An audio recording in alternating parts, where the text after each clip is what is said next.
El gobierno extenderá por 30 días más la emergencia humanitaria por la migración de venezolanos, que según las proyecciones aumentará hasta diciembre de este año. También hay 19 casos de sarampión importado.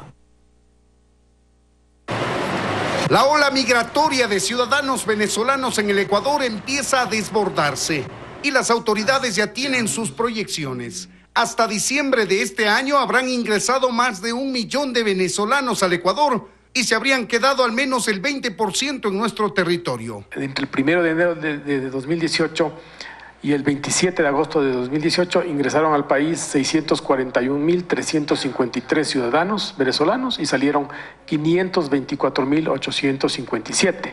Es decir, en este año se han quedado hasta la fecha 120.000 ciudadanos venezolanos, que sumados a los ciudadanos venezolanos que llegarían de aquí hasta fin de año y los que ya están viviendo en el Ecuador, calculamos que podría ser ese es el número, ¿no es cierto? De los 300.000 venezolanos que se proyecta hasta diciembre radicados en el Ecuador, un importante número son niños y jóvenes que demandarán estudios en nuestro país. Estas 300.000 personas, entre 60 y 80.000 serán jóvenes y niños que necesitan, por ejemplo, atender escuelas, colegios. Es un número bien importante, ¿no?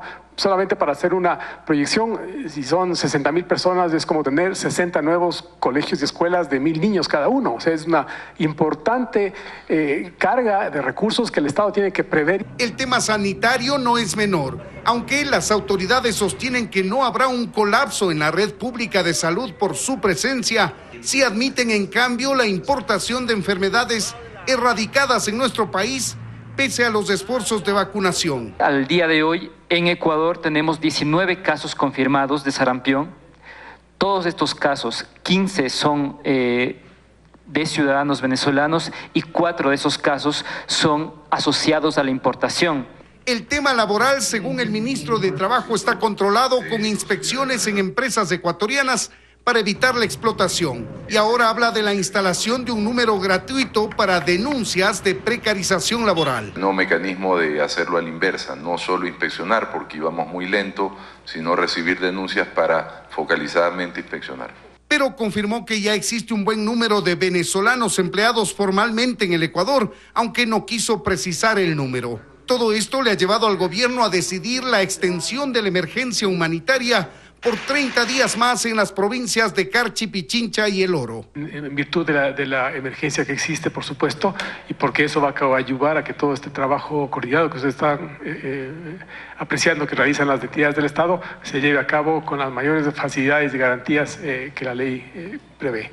Y buscará una solución regional, incluida Venezuela. Que el flujo migratorio tiene que buscar ser acogido en los países de una manera proporcional a los recursos que esos países tienen y a la forma o las facilidades que tienen para integrar ese gran flujo dentro de sus fronteras, ¿no? Los próximos 3 y 4 de septiembre, Quito será sede de una reunión regional para analizar la crisis humanitaria desatada por el éxodo de venezolanos de su territorio.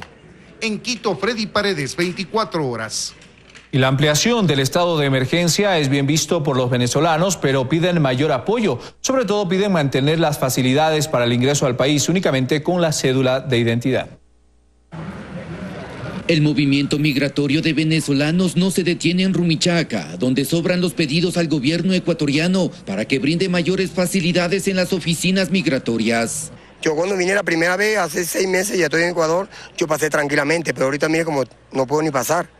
La ampliación del estado de emergencia por un mes más congratula a los venezolanos para seguir recibiendo atención prioritaria en varios aspectos, pero sobre todo piden que se deje sin efecto el acuerdo ministerial que exige la certificación de la cédula para el ingreso al país. Y otro inconveniente porque la mayoría de nosotros estamos saliendo de la situación país y muchos salimos con la cédula así porque el trámite de papeleo allá en Venezuela está congestionado de más.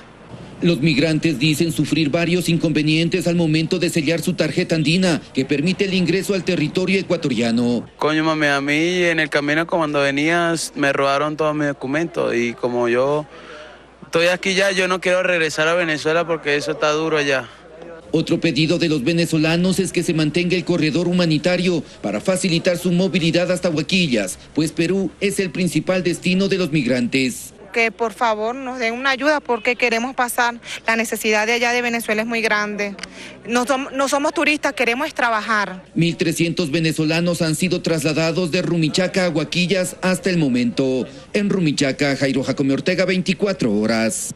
Con la ampliación del estado de emergencia por el flujo de migrantes venezolanos al país, el Ecuador espera garantizar una migración segura. Esto mientras el Ministerio de Inclusión Económica y Social ha invertido más de $10.000 para la movilización de venezolanos a Huaquillas.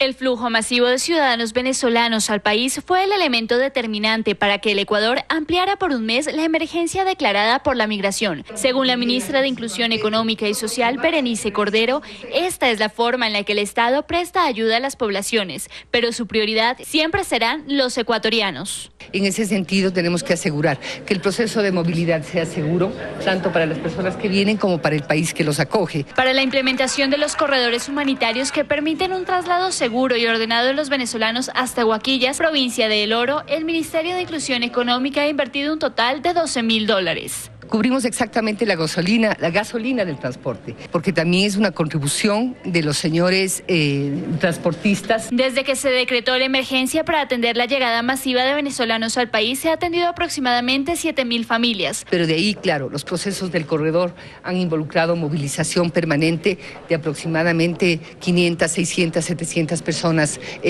diariamente. Algo en lo que concuerda el defensor público Ernesto Pazmiño, quien insiste que el gobierno no debería pedir ningún tipo de validación a la cédula de identidad. Esto es igual o más complicado que sacar pasaporte y sobre todo vuelve a violar la ley. Concuerdan en que la crisis migratoria que afecta no solo al Ecuador sino a países de la región se solucionará en el momento en que el gobierno de Nicolás Maduro apueste por el bienestar de su población. En Quito, Daniela Valencia, 24 horas.